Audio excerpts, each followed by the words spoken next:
Now that you've seen the listening areas in sequence, focus on the heart sounds in each area.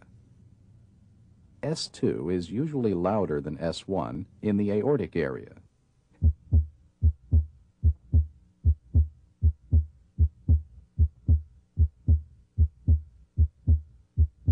Please breathe deeper than normal. S2 is usually louder in the pulmonic area also. Note the late inspiratory splitting of S2. Its first component, A2, is aortic. Its second component, P2, comes from pulmonic valve closure.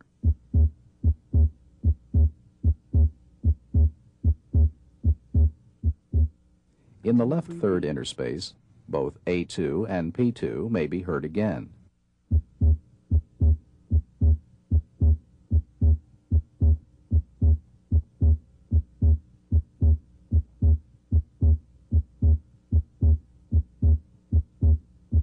You may breathe normal now. S2 usually diminishes in intensity as you proceed down the left sternal border. Meanwhile, S1 usually gets a little louder.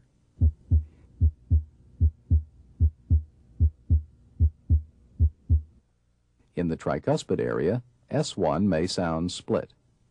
Its softer second component comes from closure of the tricuspid valve.